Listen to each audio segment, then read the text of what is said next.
4 scores in double digits. It is. Every school that you see right here got 4 scores double digits. Duke got 5. No. Soundstripe.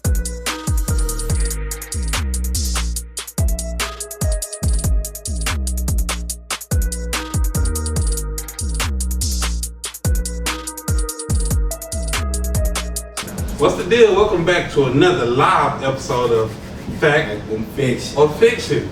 I'm your host, Getit Duke, alongside my co-host. It's the Carp, man. We in here, baby. Let's Yes, get sir. it. It's been a minute. Y'all been asking, y'all been requesting. So guess what? We bike, baby. Like my boy Pie say, we bike. You know what I'm talking about? We You know what I'm here. saying? We got some good topics for y'all today. We're gonna start off with the NCAA tournament, telling y'all who we think gonna win. Yep. You know what I'm saying? Carl, what's our second topic? We're going to talk about the NBA, man. We're going to talk about some little bit of the playoffs. Yep. You know what I'm saying? And then for our last topic, we're going to end with the MVP. The MVP race? The Oh MVP. man, that's gonna get sticky, my boy. So without further ado, let's hop into this college Final Four. First off, we got 4 teams in the Final Four. We got North Carolina, we got Kansas, Yep. we got Duke, Yep. we got Villanova. And before we even hop into this, let me say congratulations to all these teams for winning their regions. Yep. We got 4 class teams with 4 Hall of Fame coaches. Yes. Man, absolutely. let me take y'all down the journey that these teams went through. So we started off with a 1 seed Gonzaga. Gonzaga worked their way to the round of 32 by beating Memphis. Okay. We got New Mexico State and Arkansas. New Mexico State lost their game to Arkansas. Notre Dame lost to Texas Tech. Michigan State lost to Duke, of course. Baylor lost to North Carolina. St. Mary. This is tough. St. Mary lost to UCLA. Texas lost to Purdue. And Murray State lost to St. Peter's. You want to take us down this side of the round of 32, my boy Carp. All right, here we go, man. Round of 32 on my side, I got Arizona over TCU. Houston over Illinois, which was a hard-fought battle. It was. Got Michigan over Tennessee. Yes, sir. Villanova over Ohio State, excuse me. Kansas over Creighton, which Creighton would have put up a better battle if they had their center.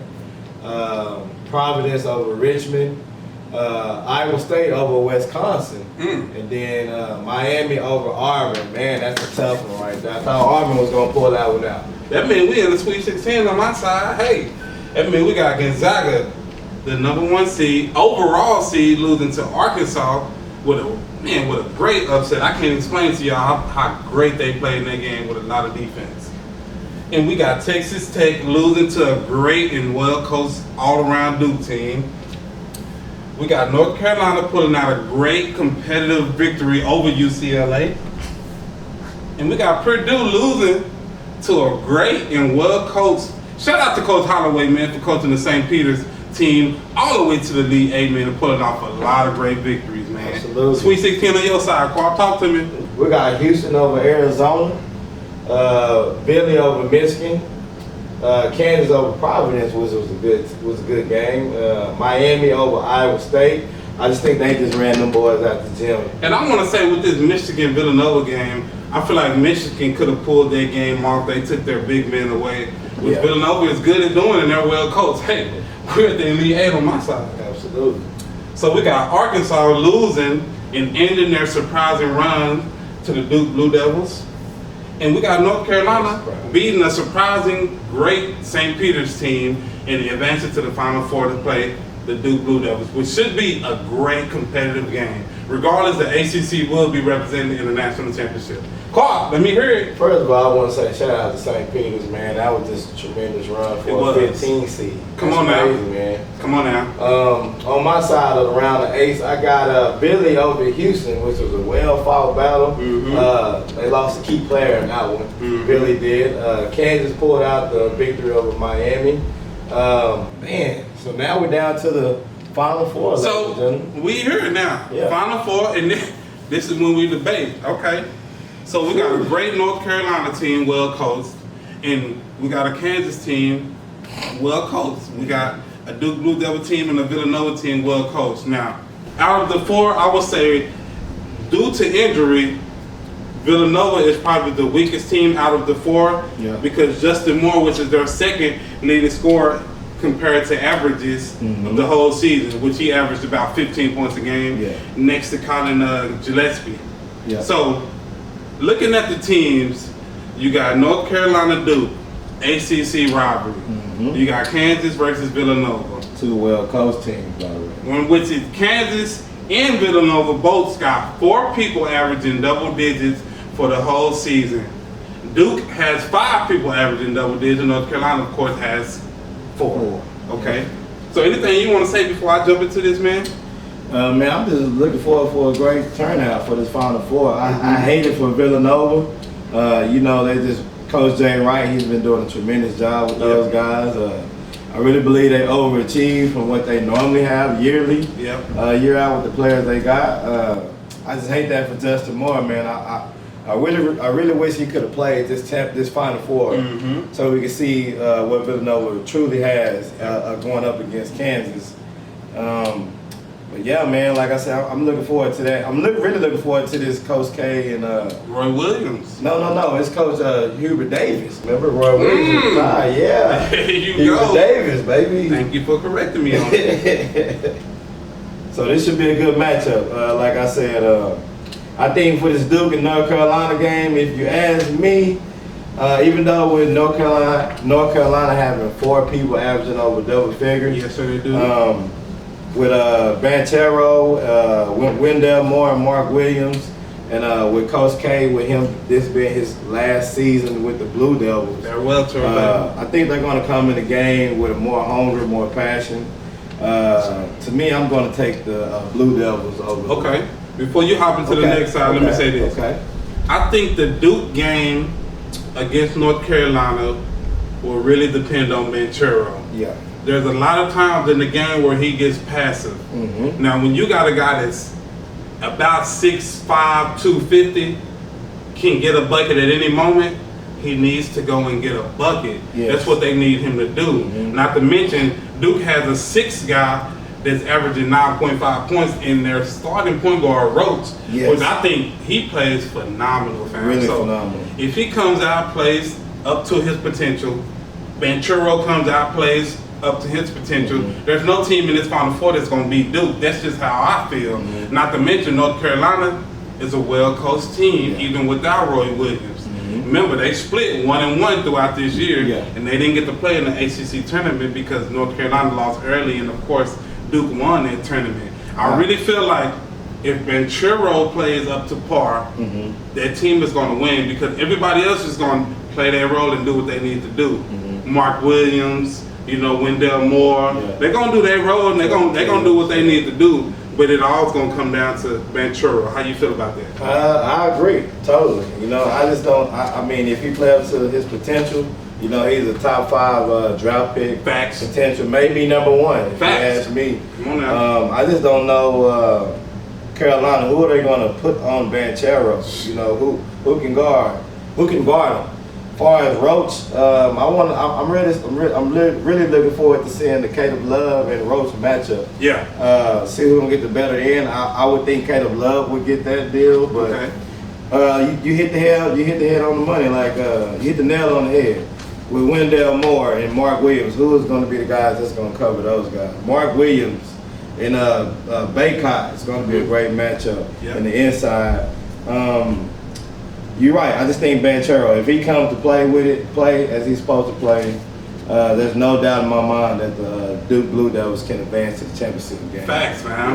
Facts. Let's go to this other side because I really feel like this game, of course, like the Duke game, is going to be highly competitive, but Villanova is missing their 2nd leading scorer in Justin Moore. Tragic loss. I wish they had him so every team could be to their full, capability. But you got to play with what you got.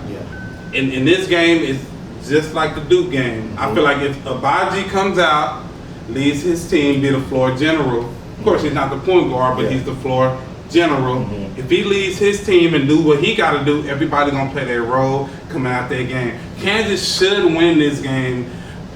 With me feeling like Villanova is losing their 2nd best player, I still feel like Gillespie is gonna do what he got to do. But if Justin Moore if Justin Moore is not there, which he won't be because I know he's tore something, I think Kansas will pull his game off. Even though Villanova is a well-coached team, they just won't have enough at the end of the day. How you feel about that, my boy Carp? I agree totally, especially with the Villanova thing. That's just such a tragic loss, losing Justin Moore. It is. You know, he's just a great player for them. With Colin Gillespie playing at his capability, you got Jermaine Samuels, which is another great forward for Villanova. Mm-hmm. I just think going into this game, I don't know if Villanova will have enough ammo to pull out and get this dub against Kansas. Yeah. And I totally agree about Abaji. He is the best player, I think, in this matchup with both teams collectively. He is. If he come out and do what he normally does, I think Kansas can take over this game. Another great player off the bench, which I think he's a very big help for Kansas, is Remy Martin.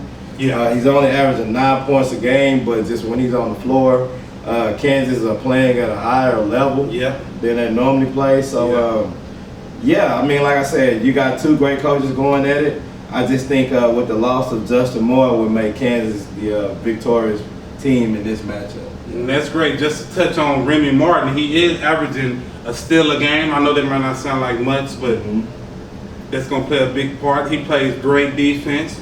He's averaging 21 minutes a game. He's averaging 9 points a game, which I think everybody for the Kansas Jayhawk team will have to up their points to get through this game, as well as the Villanova team, seeing that Justin Moore will not be playing, seeing that he averaged 15 points. So I think we got two competitive games.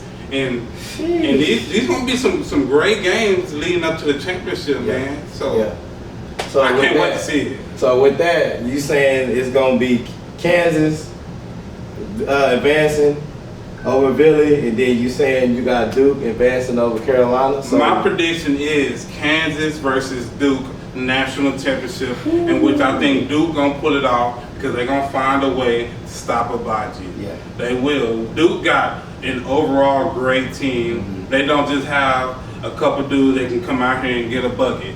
Duke plays defense. Granted, sometimes they get off to a slow start. They find ways to get back into these games and pull them out. And I'm pulling for Duke to win it all against Kansas. That's my pick, and I'm sticking to it, baby. You always been a Blue Devil. You so already know it, understand where you're coming from. Yes, sir. I'm a Villanova guy. You know, I'm a big fan of Coach Jay Wright. I hate it for him, but like I said, I totally agree. I think Kansas and Duke will be the final matchup. Also, I think Duke will be the team that's victorious in this one. Come on, baby. You know, I don't know, man. I just think the ending of this championship game would be so sweet for Coach K to go out on top like that. He's such a great coach. I'm pulling for him, pulling for Duke. I really want them to be victorious. Hey, so yo, Paul, you know what they call this, right? The farewell tour, baby. Coach K is finna go out on the highest of highs. It wouldn't make no sense for him not to go out on the highest of highs, man. So like I said, man, I got Duke. My boy said he got Duke. And these are just our predictions based on facts. You know what I'm saying? No fiction. That's it, baby. And when we come back, let's talk about the NBA. Because a lot of these dudes that we talking to you about in college gonna be at the next level next year, and I'm ready to talk about it, and I'm ready to see it, and I'm ready to see some playoffs, baby. It's competitive basketball. Carp, what you feel about that? I'm ready to see it, man. Like I say, I think one guy that's gonna be very competitive in the league is Banchero and Abaji. So I'm ready to see these two guys compete in the championship game. I think that's gonna be good. I think everybody wants to see it. So I'm really looking forward to talk about this NBA. And it's playoffs, man. We got some things to talk about. Yes, sir, we do. Absolutely. Y'all stay tuned. We coming back with this NBA, man. Yes, Let's go.